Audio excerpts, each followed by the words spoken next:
Hi guys! So, ari kami subong sa Abaca Cafe dito sa Kawayan. So, dahil first time natin to, i-vlog natin to. Wait lang. Hindi ko alam na mayroon palang ganitong cafe dito sa, sa, ayan, sa Abaca Cafe. Hindi ko alam na mayroon palang ganito dito sa Kawayan.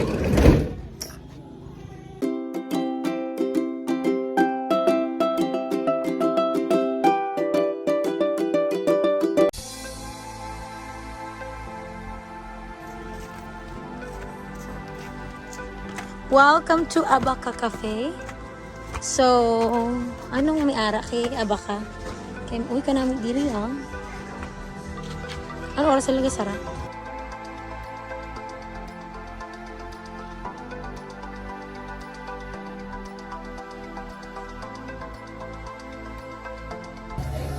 Day, diin ka? Hi guys! Welcome to our vlog! Ari kami ngayon sa Abaca Cafe. Hey! Hi, dali ka na. Hi! Say hi! Dali ka. So, eto na nga guys, no? Ay, see, look. Look. Ang ganda naman dito. Inis naman to. Bakit kayo ko lang ito pinuntahan? Nakakaili. Kayo, kasalanan nyo to. Ngayon ko lang ito napuntahan. Meron palang ganito. May magandang spot pala dito sa Kawayan na hindi sinasabi sa akin kasi ewan ko ba. Charot. Pero ang ganda dito guys.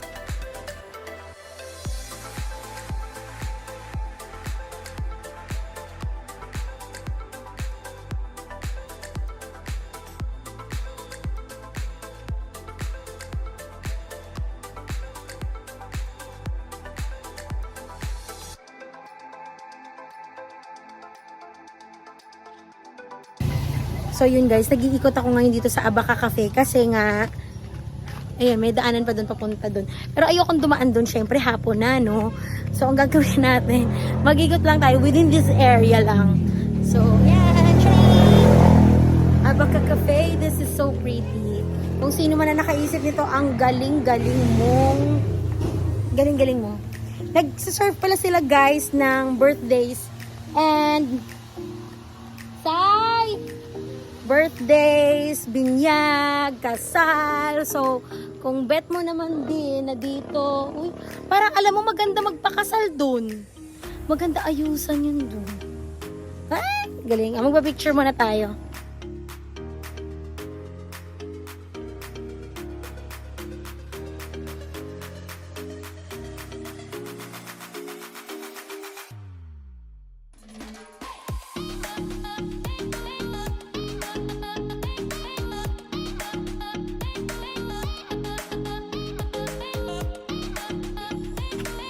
Ayan si Father Dear. So, first time ko dito sa Abaca Cafe. Din pa. Ang ganda ng mga bundok. Alam niyo, sobrang in love ako sa mga nature. Yung mga bundok na yan.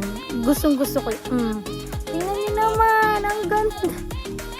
Ito sila Ruel at saka si Aileen. Talagang ngayon lang ako inimbitahan pumunta dito. Sabi niya, punta tayo sa Abaca Cafe. Ayan. So, dahil alas 6 ang close nila, kaya nakaligpit na po ang kanilang mga tables.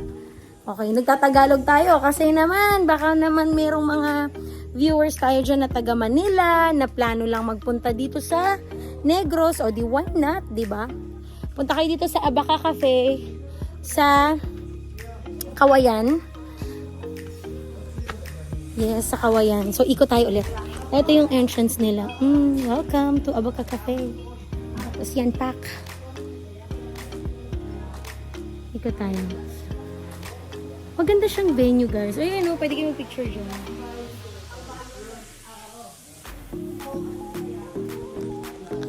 So,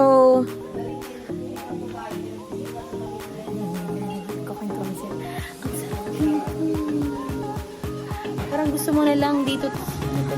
So guys, tinikman namin yung overload pizza nila. Ang sarap. Panalo.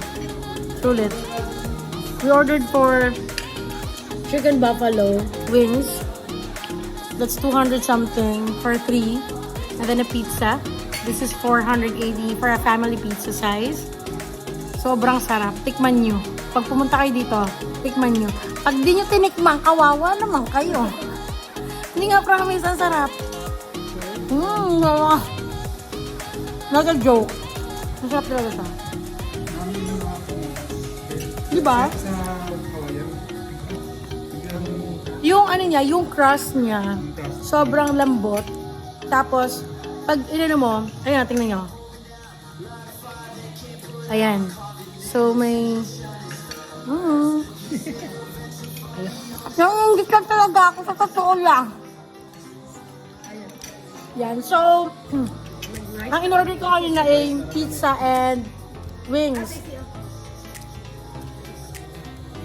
Medyo bitin, kaya we ordered for a rice kasi gutom kaming lahat. Super sulit pumunta dito. Masarap yung food. Ang ganda ng sceneries.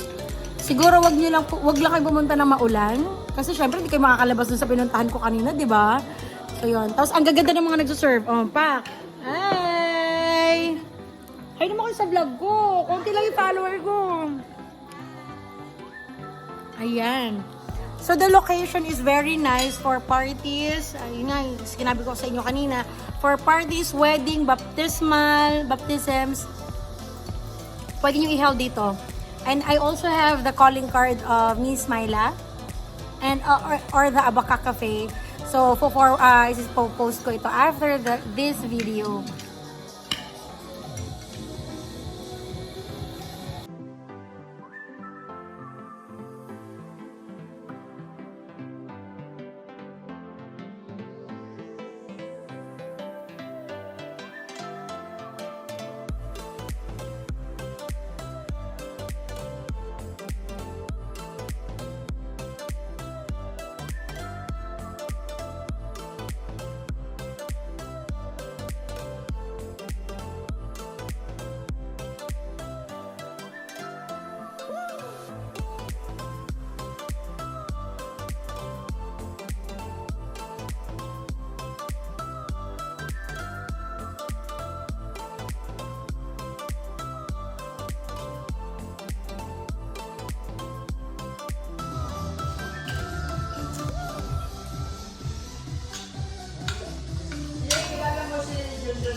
Gabi na pero ang ganda pa rin ng scenery niya. Tingnan niyo naman. Katatapos lang namin kumain at kakabayad ko lang. Pero let's eat, folks. Ang ganda dito sa Abaka.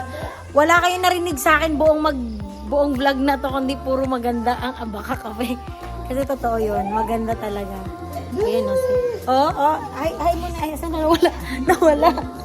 nawala ang aking ano. Mag-enjoy yung buong family sa aming visit ngayon. Hindi kami nagsisi. Masarap ang pagkain, maganda ang view. Alam nyo, parang ayokong umuwi.